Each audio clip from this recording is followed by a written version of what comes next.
Olha só, suspeito de sequestrar adolescente em Teresina, nós mostramos aqui ontem o caso, tem prisão convertida em prisão preventiva.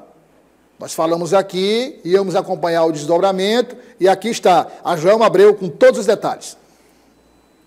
A Justiça converteu em prisão preventiva a detenção de Julieno Gonçalves, de 35 anos. Ele foi preso em flagrante na última terça-feira, suspeito de estuprar e manter em cárcere privado uma adolescente de 15 anos. A adolescente foi encontrada após 4 dias desaparecida na zona sul de Teresina, ao lado de uma cama, desorientada e sem conseguir falar. Segundo os familiares, a adolescente tem tido crises de pânico e não consegue falar sobre o que aconteceu.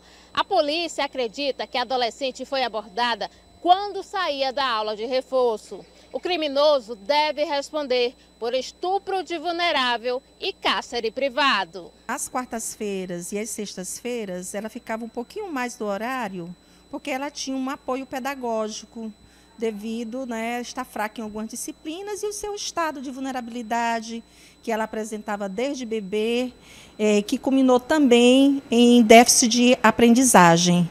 Então, ela estava na escola, mas ela foi liberada um pouco antes e saiu da escola. Quando o pai dela chegou, porque o pai dela todos os dias ia deixá-la e ia buscá-la. Quando o pai chegou, ela já não estava mais no recinto escolar.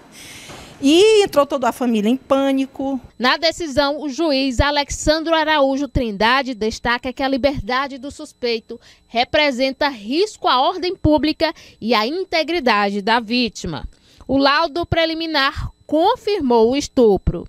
A situação se torna ainda mais grave pelo fato da adolescente ter transtorno do espectro autista e déficit cognitivo. A defesa do suspeito ainda não se pronunciou. Olha, é uma questão delicada, muito delicada, e a gente pode ampliar esse caso com um exemplo para tantos outros que acontecem, por exemplo, que não são descobertos. Muitos casos aconteceram, acontecem e vão acontecer, e não são descobertos.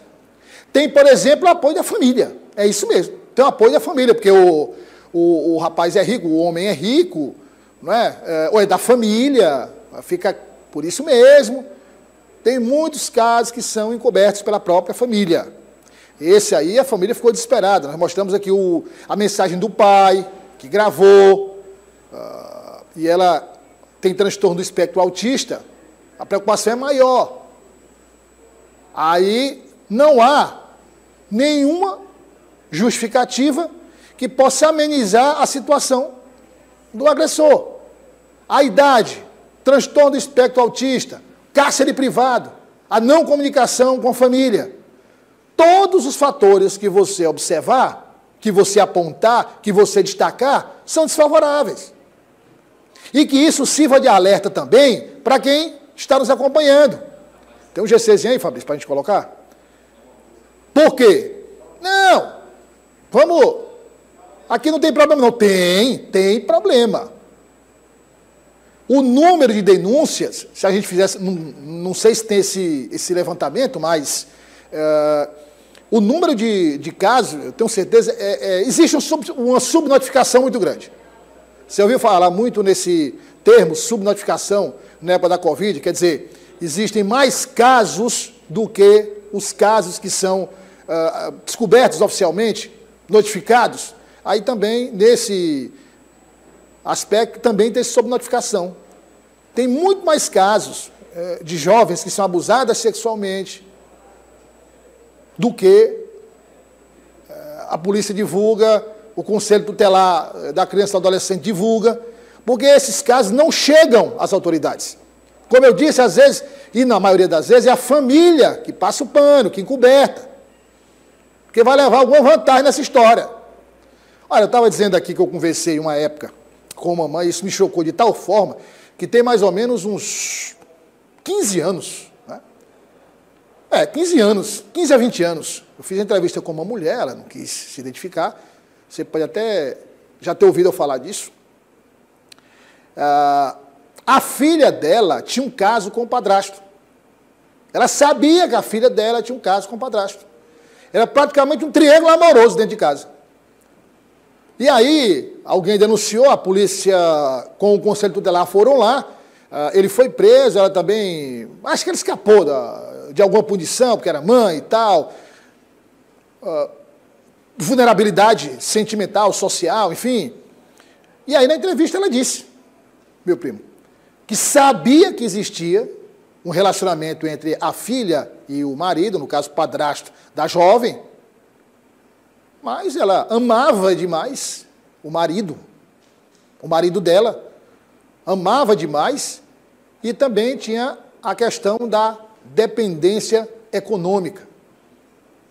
Ela não trabalhava, ela não tinha benefício social, a filha também não trabalhava, tudo que tinha dentro de casa era provido pelo marido. Está vendo? Então, não é o caso aqui não, pelo amor de Deus. Família é extremamente responsável, inclusive, tanto é que o agressor foi preso, a família denunciou. Não vamos confundir as coisas, não, pelo amor de Deus, dando exemplo de outro caso. Mas que bom que foi resolvido da melhor forma possível, nós vamos acompanhar o desdobramento, que é aquela realidade que eu sempre conto aqui. Quando a gente acompanha o desdobramento, é medida pedagógica. Olha aí, é a Marcela Vitória Santos da Cruz. A medida, ela indo para o colégio, ó, é uma medida pedagógica, porque quem vai fazer, ou quem está fazendo, opa, prenderam aqui o rapaz dessa mesma situação que eu estou, então, tá?